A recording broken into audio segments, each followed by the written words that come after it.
The rain against the kitchen window was the only sound in the house. Emily Morgan stood at the sink, her shoulders hunched with a weariness that had nothing to do with the dinner dishes she was mechanically washing. At 16, she felt like a ghost in her own life, a quiet, mousy-haired girl who existed in the blurry background of her high school social scene. Her older brother, Jake, was the star quarterback. Her mother, Linda, was a force of nature in local real estate. And Emily, she was just reliable. The one who got good grades, who never caused trouble, who faded into the beige walls of their perfectly decorated suburban home. Her father, Thomas, was different. A large, quiet man with hands permanently calloused from his work as a master carpenter, he moved through the world with a gentle, observing silence. While Linda's voice filled rooms with plans and potentials, Thomas's presence was a steady, warm hum. He and Emily had always shared a language of few words. A squeeze on the shoulder, a shared glance during a loud family dinner, the way he'd always leave the workshop door slightly ajar when he was working, an unspoken invitation just for her. Lately, even that felt distant. The pressure of college applications,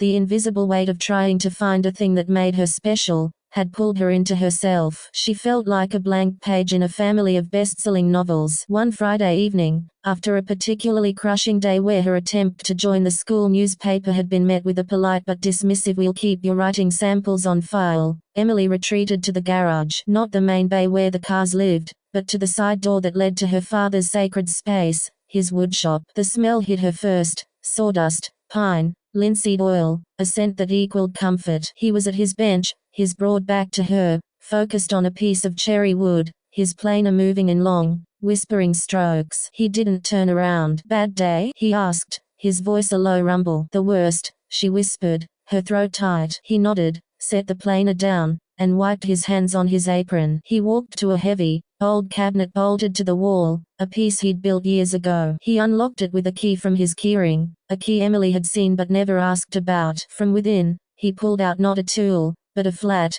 wide case made of aged leather, worn soft at the edges. He placed it carefully on a clear spot on his workbench. "Come here," he said. Emily approached. He unclasped the brass latches and opened the lid. Nestled in faded blue velvet wasn't a set of chisels, but a collection of artists' pencils, charcoal sticks, and drawing pens of incredible quality. Beneath that layer were brushes, fine sable and synthetic, and below that, blocks of paper and small, intricate canvases. It was a portable artist's studio, and it looked ancient. "This was my father's," Thomas said, running a reverent finger over the leather. "Your grandfather. He was a carpenter, too, but that was his job. This was his soul." Emily stared, bewildered. "I never knew Grandpa drew." "He didn't just draw," Thomas said. He reached into the very bottom of the case and pulled out a small, framed sketch. It was a portrait of Thomas himself, as a young boy of maybe 8, asleep on a sofa. The detail was breathtaking, the individual strands of hair falling over his forehead,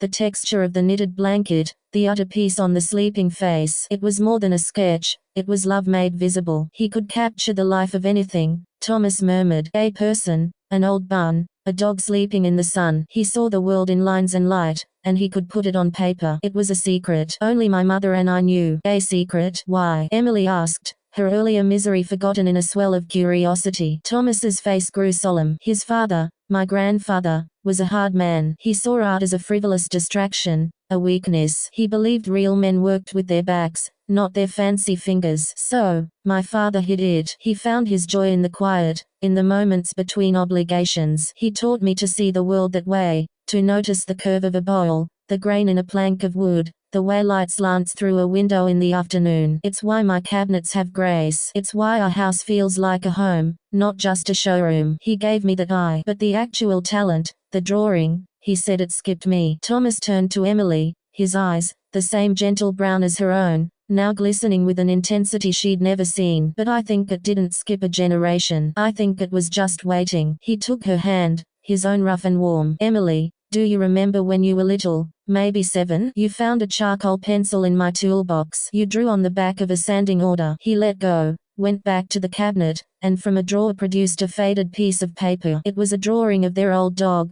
Buddy. It was a child's drawing, yes, but even then, there was a surety to the line, an understanding of his floppy ears and kind eyes. "I've watched you," he continued. "In your notebooks, the margins are full of little faces, flowers, designs. You don't just look, You see, when you helped me sketch the layout for the garden shed last summer, the perspective was instinctive. You have it, Emily. You have the gift. He closed the case and pushed it gently toward her. This is yours now, but with a condition. A rule from my father, that I'm passing to you. This talent, this joy, it stays between us, for now. Confusion crashed over her. Why? Mum would be thrilled. Jake would think it's cool. Would they? Thomas asked softly. Your mother loves you, fiercely. But she loves results. She loves things that can be listed on applications, shown off at parties. She would want you to take lessons, enter contests, build a portfolio. She would turn your quiet song into a performance. And the pressure, it would crush the very thing that makes it special. It would become a should instead of an is. He knelt down, so his eyes were level with hers. My father's secret wasn't born just from fear. It was also born from protection. What you create in here, he tapped the case, is for you. It's your truth, your prayer, your escape. It's where you can be messy, imperfect, glorious, and free. No judges, no grades, no likes or comments. Just you and the paper. He took a deep breath. The world will try to put a price on everything, even your soul. It will try to commodify your passion. Don't let it. Not yet. Not until you are so strong in your own voice that the noise outside can't change its tune. So, we keep this between us. You can tell the world when you're ready, on your own terms. But for now, this workshop is your sanctuary. This talent is our secret. Promise me. The weight of his words, the profound trust he was placing in her, filled Emily with a feeling more potent than any accolade she'd ever craved. It was recognition, deep and true. She wasn't a blank page, she was a manuscript in a secret, beautiful language, and her father was the only other person who could read it. I promise, she said, her voice clear and strong. And so, it began. After homework, after family dinners where she smiled and nodded and felt herself comfortably invisible, she would slip into the workshop. Thomas would often be there, working on a furniture piece, the radio playing soft classic rock. They wouldn't speak. She would open the leather case, select a piece of paper or a small canvas board, and lose herself. She drew the tools hanging on the pegboard, capturing their metallic weight and wooden handles. She sketched her father's hands as he worked, a study in strength and precision. She tried her first portrait from a photo, her brother, Jake, not as the football hero, but as the goofy kid who made her pancakes when their parents were away. She poured her loneliness, her anxieties about the future, her quiet observations of the kids at school, onto the paper. It was a confessional without words. Months turned into a year. The secret became the bedrock of her identity. She walked through the halls of her high school with a new, quiet confidence. The social hierarchies that once seemed monumental now felt like a play she was observing, not performing in. She had a secret world, a superpower. Her grades even improved, not from frantic studying, but from a mind that was unclenched, exercised in a different, freeing way. One afternoon, she decided to try painting. She set up a small still life, an old rusted hinge, a spool of twine, and a single, perfect lemon from the kitchen. She focused on the contrast, the decaying metal, the organic yellow, the rough twine. She lost all track of time, mixing colors on the old porcelain palette that had been her grandfather's, trying to capture the way the late afternoon sun gilded the lemon's skin. She was so absorbed she didn't hear the workshop door open. It was her mother, Linda, home early from a showing. Emily? Thomas? Are you in? Linda's voice cut off. Emily froze, brush midair. She watched as her mother's eyes, sharp and perceptive, took in the scene, the open leather case, the array of art supplies, the canvas on the easel, and the painting in progress. Linda's expression cycled through surprise, confusion, and then a dawning, profound hurt. What is all this? Linda asked, her voice dangerously calm. Thomas stepped forward, placing himself slightly between his wife and daughter. Linda, it's something Emily's been working on. For how long? The hurt was turning to anger. Why am I just seeing this? Why is this hidden out here? It wasn't hidden, it was private, Emily said, finding her voice. It trembled,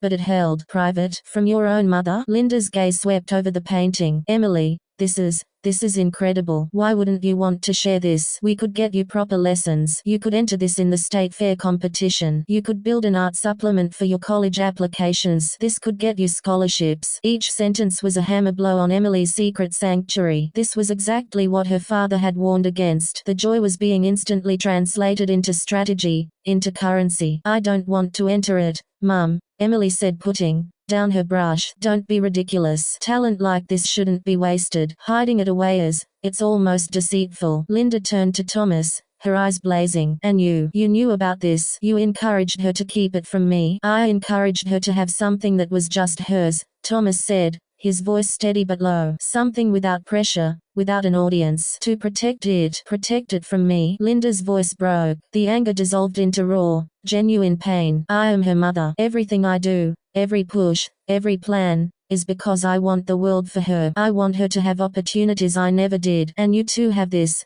club that I'm not part of. She looked at the beautiful, intimate painting, then back at her daughter's guilty, defiant face, and her husband's protective stance. A tear escaped down her cheek. You made me feel like an outsider in my own family, like I'm some kind of villain who would ruin this precious thing. She turned and walked quickly back to the house, leaving a silence heavier than any before. The secret was out. The sanctum had been breached. For days, a cold tension hung over the Morgan household. Linda moved through her duties with a brittle efficiency. Emily felt sick with guilt. Her father's prophecy had come true, but the cost felt unbearably high. She had protected her talent but had wounded her mother. She didn't go to the workshop for a week. The leather case sat closed, a symbol of both joy and rupture. Finally, on a Saturday morning, Thomas found her in her room, staring listlessly at a textbook. You've stopped, he said simply. It doesn't feel right anymore, Emily whispered. It feels like it caused a war. The talent didn't cause a war, Em. Misunderstanding did. Fear did. Your mother isn't a villain. She's a force. And forces need direction. He sat on the edge of her bed. The rule was until you're ready. Maybe part of being ready is knowing how to share it without losing it. Maybe it's about bringing someone into the secret, on your terms. Emily thought for a long time. She thought about her mother's tears, her father's unwavering protection, and the quiet truth that had sustained her for over a year. The secret wasn't about exclusion, it was about foundation. And maybe a foundation was meant to be built upon. That evening, after a quiet dinner, Emily went to the workshop. She didn't take the leather case. Instead, she took a single, clean sheet of paper and one of her grandfather's charcoal pencils. She went to the living room where her mother was sitting alone, scrolling through listings on her tablet, her face tired and sad. Mum, Emily said softly. Linda looked up. Can I show you something? Not to get into a school, not to win anything, just to show you me. Linda's eyes softened. She set the tablet aside and nodded. Emily sat across from her. She didn't look at the paper. She looked at her mother. She looked at the fine lines at the corners of her eyes from years of smiling for clients, the determined set of her jaw, the softness that hid just beneath the efficient exterior. She looked at the woman who fought for her family with a planner and a cell phone, whose love was expressed in packed lunches and college fund spreadsheets. And her hand began to move. The charcoal whispered across the paper, bold lines for her structure, gentle smudges for her vulnerability. She drew the intelligence in her gaze, the love in the curve of her cheek. She drew not the real estate dynamo, but the mother. It took 15 minutes of absolute, focused silence. When she was finished, she turned the paper around. Linda leaned forward. Her hand flew to her mouth. She stared at the portrait, her eyes filling with tears that spilled over freely this time. She saw herself, not as the world saw her, but as her daughter saw her. Strong, beautiful, loved. Oh, Emily, she breathed. This is how you see me. It's one way, Emily said, her own eyes stinging. The most important way. And I see it because Dad taught me how to look, and Grandpa gave me the tools. But this, she pointed to the drawing, this came from here. She placed a hand over her heart. And I was scared that if I showed it, it would turn into a task, something for you to manage. I needed it to be mine first. Linda reached out and took the drawing,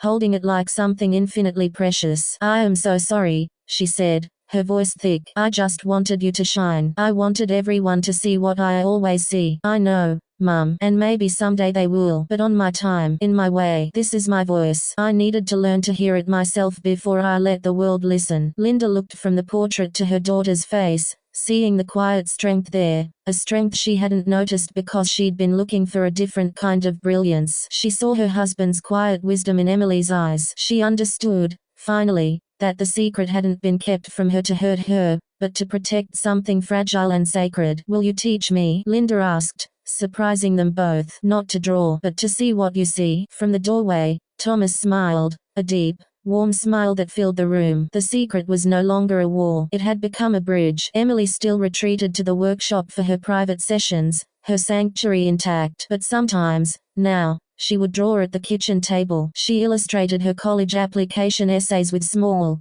thoughtful sketches. She even, when she felt ready, entered one piece in a local community art show, a drawing of her father's workshop tools, titled The Instruments of Peace. It won a modest ribbon, but the thrill wasn't in the win, it was in choosing to share. On the night before she left for art school, a choice her mother now championed with ferocious pride, Emily and her father stood in the workshop one last time. She packed the leather case carefully into her suitcase. Thomas placed a hand on her shoulder. "Remember the rule?" he asked, his voice gruff with emotion. Emily turned and hugged him, this solid, quiet man who had given her the greatest gift, herself. "I remember, Dad. The talent is mine. The joy is mine. I share it when and how I choose." She pulled back and looked at him. "But the secret, that it started here, with you and me and Grandpa, that's ours forever." He kissed her